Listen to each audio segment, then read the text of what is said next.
On the Hard Rocker Sports Network from K-Tech 91.3, this is Hard Rocker Huddle, your podcast home for South Dakota Mines Athletics.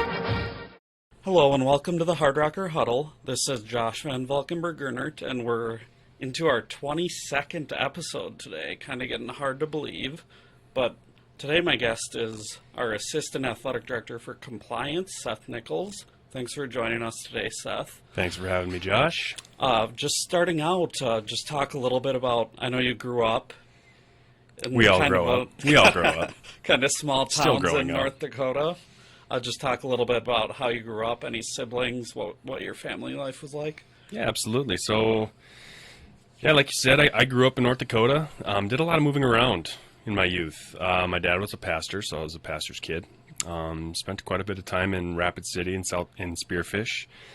And when I was in second grade, we ended up moving to a town called Mackville, or Tolna, North Dakota. And that's where we ended up growing. That's where I ended up growing up. I had two siblings.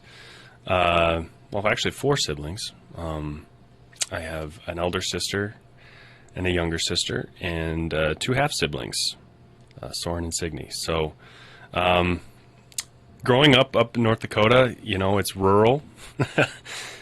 I mean, just like South Dakota, I mean, there's a lot of people that are involved in hunting, fishing, farming, all of that, and that's all completely foreign to me. So, but it was great, you know. In our small town, we had a small group of kids that all played together, and you learn to play sports and shoot hoops, do stuff by yourself while people leave town. So it was a great place to grow up, and I was really lucky.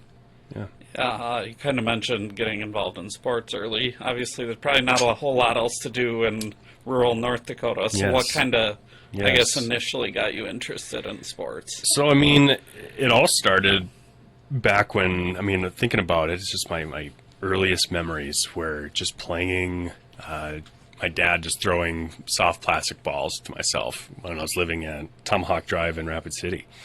And then moving into Spearfish and playing youth soccer. But then getting into North Dakota, sports became that way to make friends, socialize. And so it was, the sports were limited. It was your typical baseball, basketball, football. And so started off playing t-ball, and then it was going right into Pee-wee, Babe Ruth. It's all about the seasons. Summertime, springtime is baseball. Fall is football. Wintertime is basketball. And so that's always been ingrained in me, is that changing the seasons was changing as sports and what I play. And you make different groups of friends in those different spaces. So that's something that's I've always carried with me now as I'm an adult. You know, it's the same type deal. You go into flag football, you go into, right now it's summer, it's golf and softball season, and then you get into wintertime and it's basketball. So it's a good way to get out and meet friends and socialize with people. That's always been the baseline for me. So you pretty much played all three sports basically as early as you could and through high school then? As early and as often as you possibly can. And as you would guess, you know, baseball is pretty limited in North Dakota, but it's a baseball crazy state. And so we second the snow starts to melt, and obviously it takes a little bit of a while for that to happen, but people are out and hitting balls all the time. So yeah, it was very lucky to be able to grow up in a community that's supportive of sports. So yeah, for sure. And obviously being able to play all three too is huge, where big schools, you know, it's a little different where you have to try out and exactly. And it's, if you don't play, you won't be able to field a team. And so that was the biggest, I guess, looking back, it's a kind of a culture shock with myself after, you know, of growing up in a small community. I mean, I had 12 towns that made up our school district, and I graduated with 25 kids. We played 9-man football. We were a 9-man football school. We had 20-some kids on our team. When we were in high school baseball, you know, obviously there's 9 on the field. We had, I think, 13 on our roster, and the kids, I call them kids because there was literally 7th and 8th graders that were sitting on the bench. It was funny because looking back, we played in the little toot your horn here, but we were senior year. We were in the state Class B championship game, and we were playing Minot Ryan, and so we had our 13 guys on the team, just an empty dugout with some 7th graders in the dugout when we're in the field, and you look over at Minot Ryan, and they have 7 coaches for the private school, and just an entirely full dugout with they actually have kids on their team that are designated as bullpen catchers, and that's just something we couldn't do, but we obviously made it to the championship game. We ended up losing, obviously, but just didn't have ave horses to finish the race, but it was awesome. It was so great. Yeah, I bet that was a great experience. Mm-hmm. Did you have any, in the other sports too, did you have any similar experiences, any, state runs, conference championships? Yeah, so looking back, like I said, playing 9-man football, we made it to the state semifinals, and losing in Napoleon, North Dakota. Obviously one went away from the state championship game, but those were the memories of just having the opportunity to go to Jamestown to stay overnight because we were going to play in the state semifinal game, and the whole community rallies around you and comes and watches you play. And there's no bleachers. People walk along the sidelines and encircle the entire field in rows and rows, and they walk with the drive, and they cheer you on as you go along. So I mean, those were the things that you really remember. Looking back, just how much the community loved it, and again, it just goes to the friendships and the friendships that you made in high school and the runs. And when you go back, you just talk about those games, the quarterfinal game that we had against North Border in goodness, was it Pembina or Walhalla, which is literally on the border of Canada. But I mean, those were just epic games. And in 9-man, it's just racehorses. You're scoring. There's no defense. There was no defense. I mean, it's the same as a normal-sized field, unlike Minnesota, where they actually condensed the field. In North Dakota, it was just wide open field, so it was just a track race all the time. High-scoring games. Tons of fun.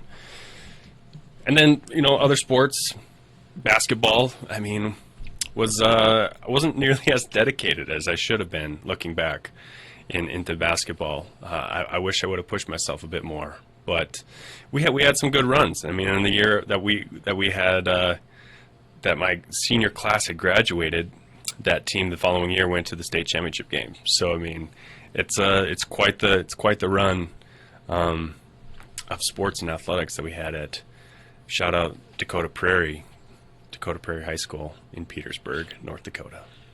Gotta love it. Yeah, for sure. It's interesting you mentioned 9-man. I actually coached 9-man in Minnesota. Wow. So I was going to ask you kind of what, Yep. Obviously you eventually went to play at UND. Yep. What were some of those initial differences you felt that you had to make the transition between 9-man and 11-man? Oh man, so it's pretty funny. Just looking back at how just crazy playing 9-man football was. We were one of the first schools. I mean, there was a slow transition away from the veer offense into we ran a complete spread offense, and we had 3 down linemen, and the rest of us we ran out of shotgun spread, and we were throwing the ball all over the place. And so, as you said, moving on, when I was at UND, I was recruited as a quarterback. They kept me off the field for a week to just let me watch, and then go into the meetings, and then when you're writing up plays and drawing up plays and and then adding in the tackles, essentially, and then there's a couple extra defenders in there as well. So it was definitely a huge learning experience and growth in many different ways, from going from a 9-man high school. It's already a challenge to go from high school to college, the speed of the game, but also just going from a 9-man to 11-man, just trying to, that small but obviously very drastic change in the way the game is played. Yeah. Especially as a quarterback, too. All of a sudden you have 2 extra defenders you got to read, and absolutely. maybe even a bigger difference at that position Yeah. compared to others. Yeah, and you can imagine that the size differential of the guys you're playing against in rural North Dakota compared to some all-state guys from Wisconsin and cities, or Texas, California. So I mean, it was all just a learning and growth experience, but one that I'll obviously cherish forever. Sure. What was your recruiting process like to UND? Did you kind of always know that football was going to be the sport you picked in college, and what was that kind of process like? Just going through the entire process. When you're a junior, you start getting letters from institutions and schools, and a lot of schools out of Minnesota, and then out of North Dakota as well. Were the primary schools for football, and there's a couple basketball rolls around, and you get some basketball, and then obviously baseball. I mean, you don't play as much, but definitely got recruited in that space. So, but that whole recruiting when I was in high school was mainly letters and phone calls, and calling the landline, and you never knew who was answering the phone and who you were talking to. And so I wish, looking back, I would have taken a lot more time in assessing, just giving everyone a chance. Now, I'm not taking away from, I absolutely loved my decision and my choice in going to the University of North Dakota, but actually going on visits and giving institutions a chance. Now that I work in an athletic department, just to go and see what an institution has to offer, or what an institution, instead of being so dead set on an opportunity to play Division I football, but rather than go and see what it would have been like to play at Bemidji. It's a beautiful campus. It's gorgeous. And then, or what would have been like to go to Northern State? What kind of an atmosphere would that have been? So, just would have been, if I would have given myself some advice looking back, would have been to just embrace the moment and take as many visits as you can, and go from there. Appreciate the Bemidji shout out. I went there. Yeah, shout out Bemidji. Absolutely. Yeah, that campus that football stadium might be the best backdrop in the country. Yeah. I mean, it's right on the lake. Yeah. Very cool. The homecoming, they just jump in the lake. Mm-hmm. Might be 30 degrees, but they're going to do matter. it. You win. Do whatever. So, your time at UND, what was... I'm not super familiar, I guess, with, results-wise, how you did when you were there. I know recently that program has really taken a step up. What was it kind of like when you were there, just results-wise, and then individually as well? Did you get a lot of playing time later in your career? Yeah, so, I mean, getting to UND, that was based solely on my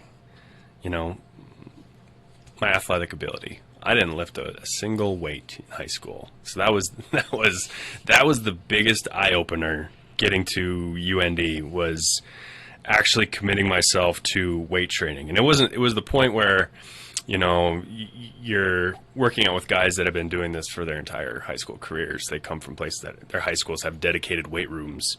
I had a 45-minute bus ride to school. Like, having a dedicated weight room wasn't the top of their priority. The busing was where they're putting all their budgeting for. But so you get into freshman weights, and everybody gets to partner up with the guys that have the same numbers and squats and power clean and bench and all that.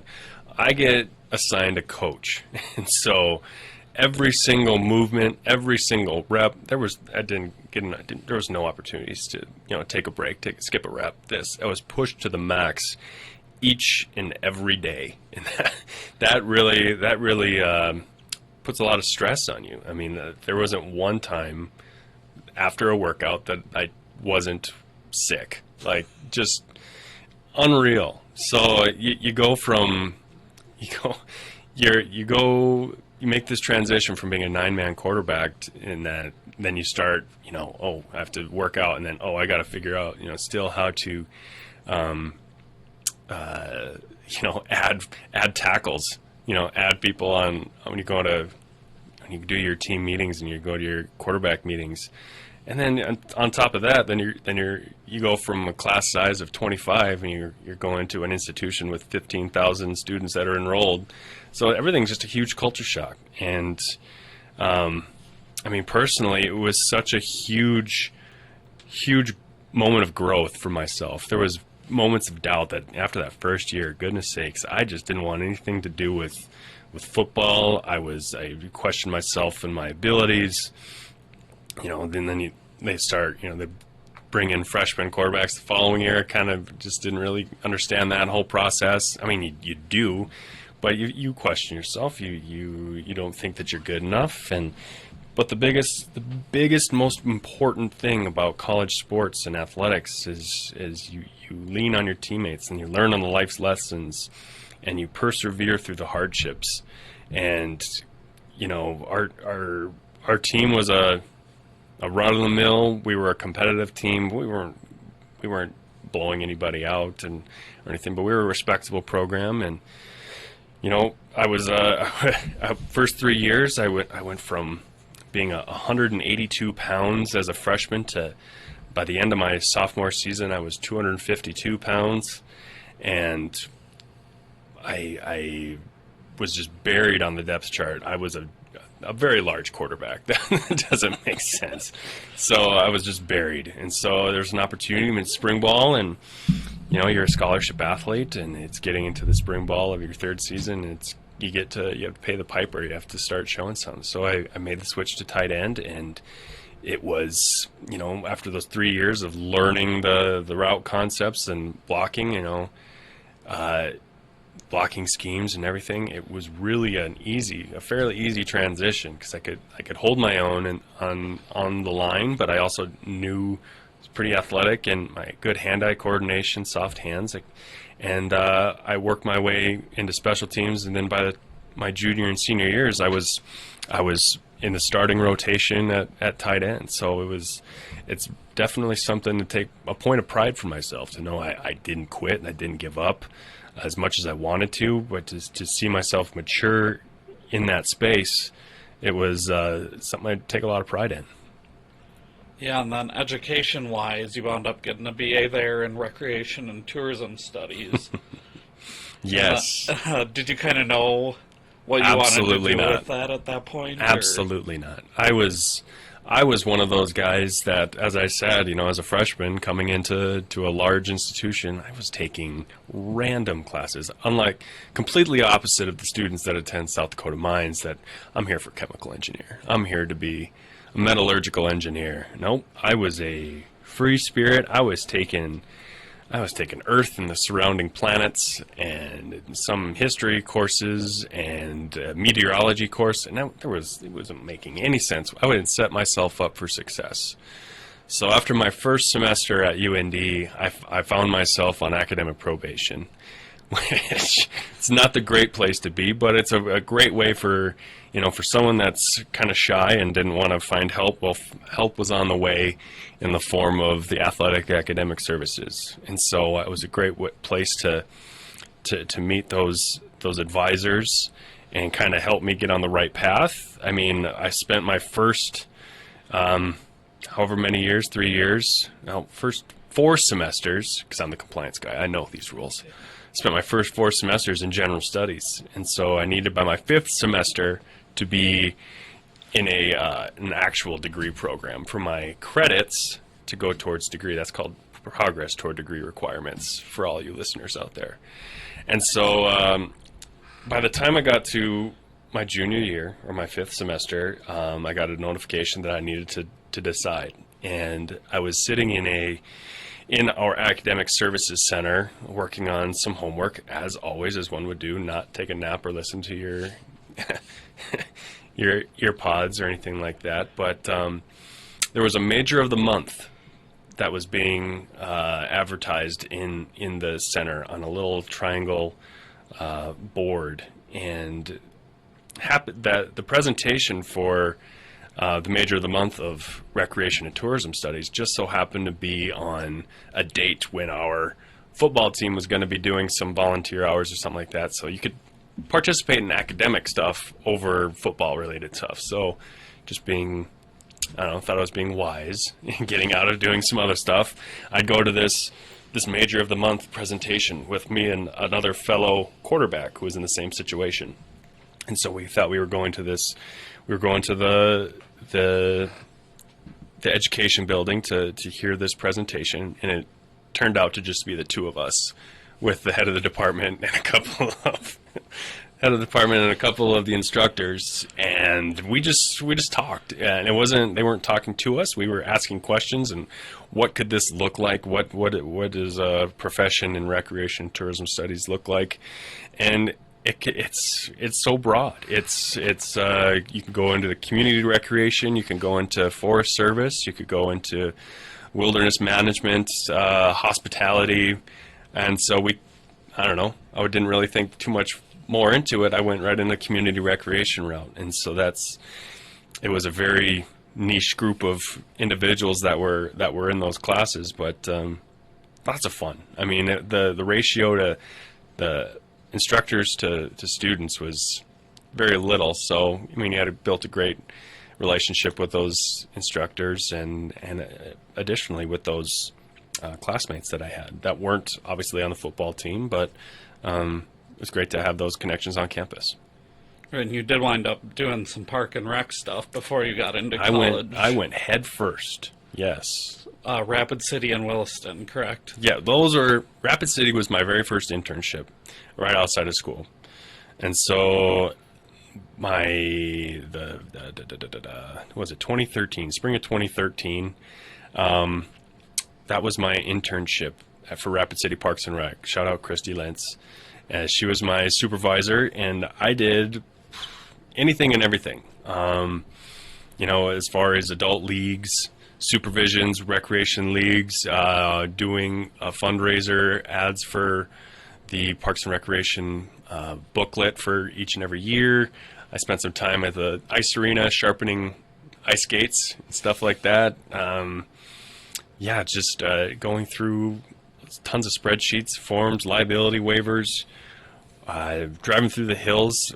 Actually, the trail, oh goodness sakes, by the dinosaur park, I mapped all of the hiking trails up there for a 2-week span for my internship, which was awesome. I got to all those trails that you see.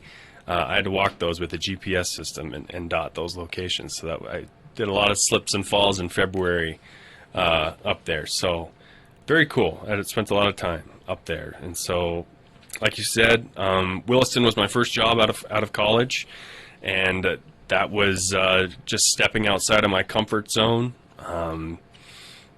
Growing up on the east side of the state, just like how it is in South Dakota, you have your East River, West River. Well, the river doesn't necessarily split it in half, but there's the east side of the state and the west side, and there's always the east side cake eaters will put their nose up to people out in the west. And Darren Kruger was the executive director at the time. Definitely recruited a ton of young people to come out there and work at an incredibly amazing opportunity where we built a brand new recreation center, state-of-the-art facility, and brought in kids my age, just out of college, to run programs and get experience and get their foot in the door. I owe so much to Darren Kruger.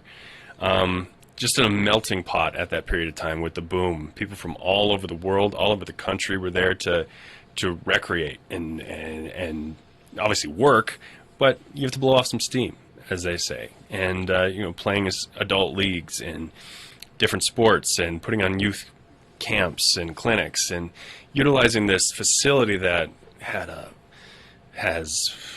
a water park, had a pitching simulator machine that was installed right before it was installed at the New York Mets facility.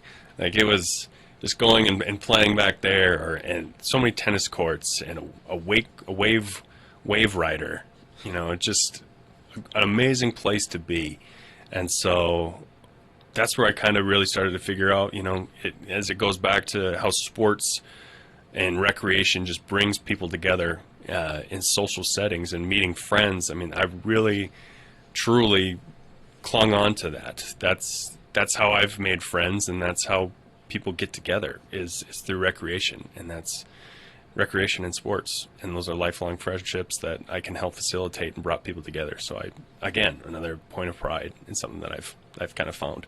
Yeah, and then you eventually got your degree, master's in sport management from Central Missouri. Yep. What Go Mules. What kind of led you to making the switch from Park and Rec back to, I guess, your first stint here? Yeah, so 2015, so I was up in Williston from 13 to 15, and the Black Hills have always been home. I mean, I moved from South Dakota to North Dakota. My mom has plenty of family here, so coming to the Black Hills, coming to Rapid City for Christmases, that's what felt like home. And so an opportunity to go from Williston to Rapid City was something I wanted to, as a goal of mine, to get to. And so an opportunity arose through Christy Lentz, kind of notified me that that there was a position opening up down here in Rapid City for the School of Mines, and for Wellness Center Coordinator and Intramural Sports. And I felt like why couldn't I do that? It goes from community recreation into campus recreation. I mean, it's all the same principles. You're creating leagues, setting leagues, scheduling, staff. It's all that wheelhouse. And so when I got here in 2015, it took a couple of years for me to even get involved into education, to further my education, Didn't think much of it. Took 4 years off, and it was not until 2017 when I decided to go back to school to get the sport management degree. It's kind of that same realm, kind of same sphere of influence. I mean, like I said, recreation sports, it's a very broad space. So it would only be beneficial for myself to further my education and put myself in a better position to apply for jobs down the line that would help me. So whatever I saw that would be beneficial to myself. So it kind of became a no-brainer for me at the end of the day. Oh, yeah, and then after spending, 3 years here? Yep. You went to Minnesota Moorhead, taking a director of recreation position there. What was that like? Why move to Moorhead? Yeah, so it was assistant AD of assistant director of campus recreation, just a mouthful. Assistant director of campus recreation, recreational sports and competitive sports. Way yes, too long. Yes, very, very long. Makes you sound important. Yeah, I mean, why not? So what I did there was I was specifically, rather than when I was here at Mines initially, I was in charge of the Wellness Center itself and group exercise and intramural sports and all of that. But when it was at Moorhead, it was an opportunity to just work specifically with intramural sports and then club sports. And so essentially helping facilitate fundraise, the various club sports that were on campus, going to travel and assisting them with their fundraising efforts, their expenditures, all those type of things. You probably shouldn't spend this much money on a shirt, Let's just keep it. Let's focus on just getting there and then having fun, It was those type of opportunities, right? And then I worked fairly closely with the athletic department at MSU Moorhead in scheduling facilities and utilizing the space, and it was a great learning opportunity at Moorhead. Had great coworkers, but it was one of those deals where I went from Williston to Rapid City because I wanted to go home, and then I moved from Rapid City somewhere else. And I mean, we lived in Fargo, and we have plenty of family in that area, my wife and I. But it was, you kind of just knew it right away a bit that, we left home. And when an opportunity arose to come back to Rapid City and come back to South Dakota Mines, Joel had notified me that there was an opportunity to work in compliance, in athletic compliance, and work in athletics. And so it's essentially opportunity to learn more, just being a lifelong learner. And so I was in Moorhead for about a year and a half, not very long. about a cup of coffee, and then I was back here in the fall of 2019.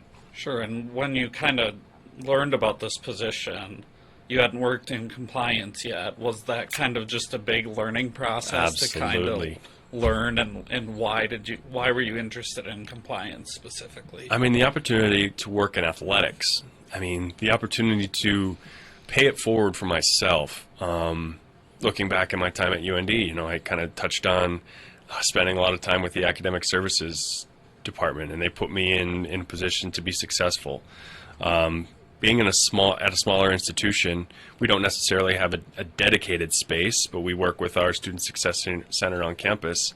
But, this role provides opportunities to set up our student athletes to be successful in the classroom, help get them resources on campus that they may need to, get their homework done, get the tutoring help that they need.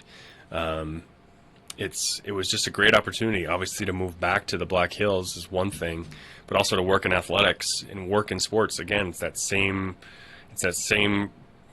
sphere of athletics, recreation, all those things. So just being a part of a team, that's essentially what my role has been like. And working in this department is like, it's more hands make light work.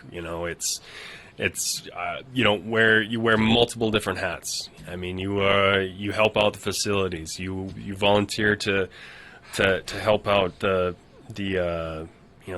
late night breakfast meals. You interact with various different departments on campus. It's not necessarily it's a campus community. It's not just its department itself. I mean, I thoroughly enjoy this place, and so I love being a part of it. And so when there was an opportunity to learn, I mean, I'm a lifelong learner.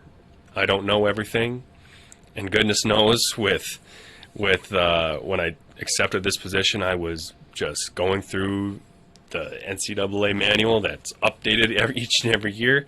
So I guess, as you would say, in 2019, which is BC, before COVID, I was just spinning on top of my head with learning all of the compliance rules. And little did I know that I'd be learning at a whole new level once, March 2020 happened. And then all of the compliance administrators were at square one, trying to relearn everything together. So, I mean, it was definitely an experience. And thankfully, just graciously, I've been able to learn together with the coaches and the student athletes, because, I mean, such a fluid motion, such a fluid situation. I mean, it really was. And so the NCAA kind of done everything they can to be as student athlete friendly as possible, with granting extension of eligibilities and extending season of competition. So, I mean, we've seen a lot of our student athletes take advantage of that, but then there's quite a few that have decided to move on, that they've participated in enough athletic competitions that, they're really determined individuals that come to school here, and they know what they want. And so we've seen quite a few individuals that give up their eligibility and just move on, and which is all the power to them, because that's what they're here for, to get that special degree and move on. Yeah, absolutely. You kind of already alluded to, obviously, all the changes that COVID brought for compliance. Really, I mean, you got hit with two fastballs in a row between COVID and then NIL. I mean, compliance directors the last 2-3 years have just been the amount of shuffling and kind of thinking on your feet. Yeah, and additionally, the transfer portal is really the way that's really opened up as well has caused a lot of issues to coaches, and I totally get it, because you end up having to recruit your own athletes more than you're recruiting athletes that are already on your roster to stay here than it is to recruit high schools and incoming and junior college athletes. It's been an absolute. It's been a ride. It's been quite the ride. You're thinking about COVID. I touched on it a bit. I mean, it was those seasons of competition. It's all about tracking. It's all about keeping track of all of our student athletes across the country that got an additional season of competition. And everybody, all the compliance administrators, just staying on top of that bit of information, because what's one thing at the junior college level was different at another, so it means different things. But then additionally going into NIL, which has really been a hot topic for NIL, name, image, and likeness, has allowed athletes to profit off of obviously their name, image, and likeness. At our institution, we haven't necessarily seen a huge drive. You're not seeing at the major Division Ones these very large endorsement deals and very large things of that nature. We see more on the lower end of a student athlete promoting a camp to come learn shoot threes with such and such athlete, and you get paid by per head. So stating that you're an athlete, stating that, oh, I want my son or daughter to go to this athlete's camp, especially in a community like Rapid City where it's 6 hours to go to any other opportunity. I mean, it makes sense in some ways. It does make sense. It doesn't. It's not really. You'll see more of it as well in social media, promoting companies' merchandise or things like that. Putting for however many posts you put, you'll get a percentage, or you'll get a T-shirt or something like that. 20% off doing that. It's just a matter of keeping track. We can't limit the amount of money that a student can make. That's what the Senate, let's say, it really tied NCAA's hands in that regard. So the only thing that we can do as compliance administrators is to just keep track of who's paying who and where's the money coming from, and all the power to you. High five, congrats, you're working for the dollars. And that's obviously another one. You're getting paid for the work that you are doing, not just getting money handed to you. And so that's something we try to stay on top of as well. So yeah, it's been a lot in a two-year span of different things happening. So, but that's fun. I mean, it's not just spreadsheets. It's people, and you try to help support them in any way that they can, and also just trying to be compliant with the rules and making it as fair as possible for each and every team in the conference, in the NCAA, to create the best experience for our athletes, which is what it's all about. All right, we have a little extra time here, so just going into more personal hobbies. We chatted about this a little bit before we were on air here. Yeah. With CrossFit. Oh yeah. You love to work out. You taught classes before. Just talk a little bit about that. I was, as I kind of touched on right away, I was one of the first people. I was at the front line. Oh, CrossFit's so stupid. Oh, what are you doing? That's not a pull-up. You're not even doing any work. I was expletive. I was poo-pooing CrossFit as a student athlete getting out of college. And so as I moved down here to Rapid City, I was still doing my own workouts out of school. You're doing your curls, and you're doing your squats, and then you're doing all those things. And as I touched on in our side conversation, the strength coach at the time at South Dakota Mines was a bit of a stickler, and he was upset by one of the ways that Coach Glenn was putting away his dumbbells. That's a joke, inside joke to Coach Glenn. But so he locked us out. He locked athletic staff out of the weight room. And so there was a day that I didn't have a workout. And so I went downstairs ready to go, locked out. Well, that day, then the head soccer coach at the time, Jordan Cadlick, shout out Jordan, he was about ready to go to his CrossFit class. And he just said, hey, why don't you come with me? You get a free drop-in workout. And I said, whatever, okay, I'll do it. Started doing Olympic lifts and some running and some pull-ups, and all of the pull-ups that I was laughing that these aren't real pull-ups. Well, when you can't really do a pull-up, I mean, at the time it's like, wow, these are real pull-ups.